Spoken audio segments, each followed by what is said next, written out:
Hozir sizlar bilan birgalikda endi analizni tahlil qilamiz. To'g'risi, narusheniyalari ko'proq, lekin men buni qisqa qilib tushuntirib o'tib ketaman sizlarga. Agar hammasini yoritib beraman desam, juda ham ko'p vaqtni oladi. Xudo xolasa u haqida YouTube'da ham batafsil analizlarni yoritib video qilib bermoqchiman, xudo xolasa. Birinchi e'tiborimizni qaratadigan joyimiz mana ALT larni ko'rasizlar. ALT oshishni boshlagan. O'zi ayollarda 34 gacha bo'lish kerak, lekin уже oshishni boshlagan degani. Bu nima degani?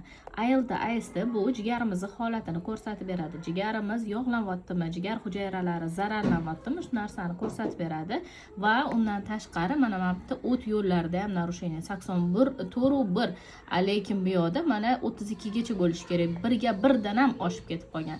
Bularda jigarlarda yog' bosish holati, jigar hujayralari уже zararlanyapti, nagruzka bo'lyapti va undan tashqari o't qoplarida narusheniya ketyapti degani. Bunaqa holatda men albatta ularga rastoropsha choyini tavsiya qildim, chunki rastoropsha choyida silimarin moddasi borligi uchun bu modda jigar hujayralarini zararlanishdan asrab, undan tashqari yog'larni eritish jarayonini tezlashtirib beradi va undan tashqari bunaqa holatda mana bu selen mahsulotni tavsiya qildim. Juda ham kuchli antioksidant hisoblanadi. Antioksidant moddalar bu bizani jigarimizni hujayralarini zo'r zashita qilishda yordam beradigan mahsulot hisoblanadi. Mana bu selen juda ham zo'r antioksidant. Undan tashqari bularda o't qoplarida ham, o't yo'llarida ham narusheniya ketayotgani uchun omega 3 yog' kislotasi, ya'ni foydali yog' men ularga berdim, chunki foydali yog' bizani o'timiz yaxshi qisqarib, o't suyuqligi yaxshi ajralishida yordam beradi. Bu mana shu narsalar uchun berdim, narusheniyalari uchun.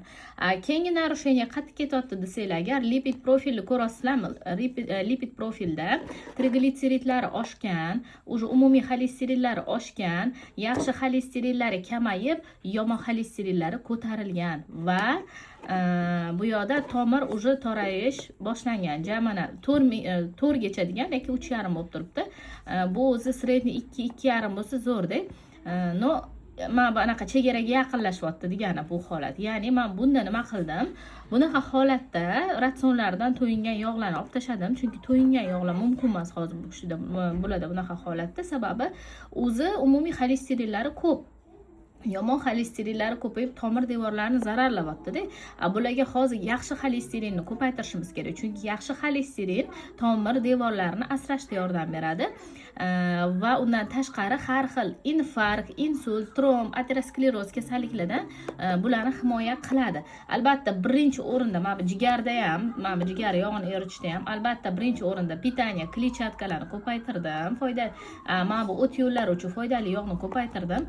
Bunisida to'yingan yog'larni olib tashlab, to'yinmagan yog'larni qo'shdim pitaniyalariga va undan tashqari o'zi bu xolesterinni, mana bu omega 3 yog' kislotasi uni o'zi ham zo'r yordam beradi xolesterin darajasini tushirishda.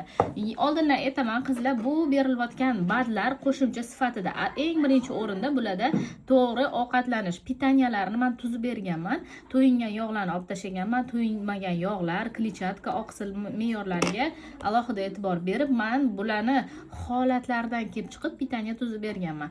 Endi keyingisiga o'tadigan bo'lsak, keyingi analizlarida bu yoqda общий belok normalniy bo'lib turibdi, lekin glyukozada уже o'zgarish bor.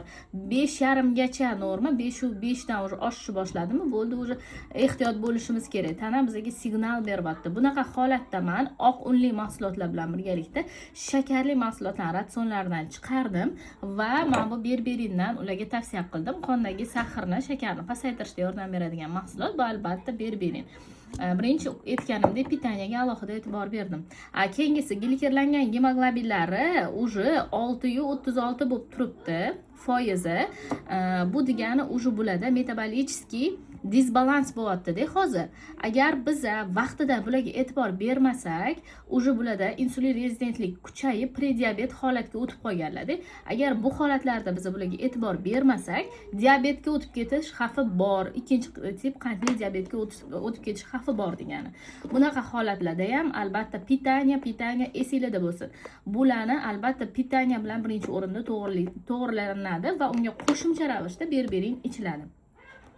Xo'sh, endi undan keyin TTGlarda mana narusheniya ketyapti, TTG oshib ketgan. Bu degani bularda metabolizm sekinlashgan degani. Albatta bunaqa holatda men ularni endokrinologga yo'naltirdim. Qo'shimcha ravishda men boya bergan selenim bu nafaqat jigarimizni zashita qilishda va undan tashqari bizda mana shu endokrin sistemasi yaxshi ishlashida ham zo'r yordam beradi. Chunki kuchli antioksidant hisoblanadi. Xo'sh, undan keyin esa mana bu yerda insulinlarini ko'ryapsizlar. 34-72 bo'lib turibdi. Bu o'zi 7 gacha uzog'i bilan o'zi 6-7 gacha bo'lishi shart-da. Undan oshib ketmasligi kerak. Sog'lom insonda o'zi 7 dan oshishni boshladi degani tanada insulin rezistentlik yashirin holatda ketyapti degani. Bu uchun albatta birinchi o'rinda pitaniyaga oqsil, kletchatka, foydali yog'larni qo'shgan holatda men tuzdim va undan tashqari inazidol ham qo'shimchasiga tavsiya qildim. Sababi inazidol bu hujayrani sezgirligini oshirishda yordam beradi va hujayralarimiz insulinni yaxshi qabul qilishni boshlagandan keyin tanamizda ham insulin kamroq ajralishni boshlaydi qizlar. Va undan tashqari magniy.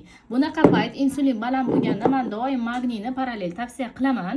Chunki bizda uyqu qanchalik yaxshi bo'ladigan bo'lsa, bizda ochlik, to'qlik gormonlarimiz bemalol o'zimiz boshqara olamiz. Natijada esa o'sha anaqa bo'ladi-da, ishtahamiz o'z-o'zidan ochilib ketavermaydi.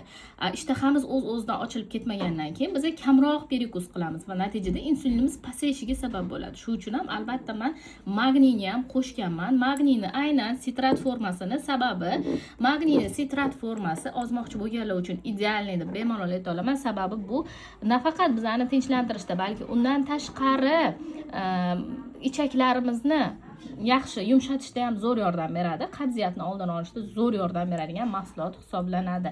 Shuning uchun ham albatta men buni qo'shganman va qizlar va undan ham tashqari vitamin D ga ham men alohida e'tibor berganman, buni qo'shganman. Sababi insonda insulin rezistentlik holati ketayotgan bo'lsa, demak unda yuqori ehtimol bilan o'sha vitamin D aniq past. Chunki vitamin D hujayralarimizda insulin retseptorlarini yaxshi qabul qilishda yordam beradi. Bu kamaysa bizning hujayralarimiz insulin retseptorlarini yaxshi qabul qila olmaydi.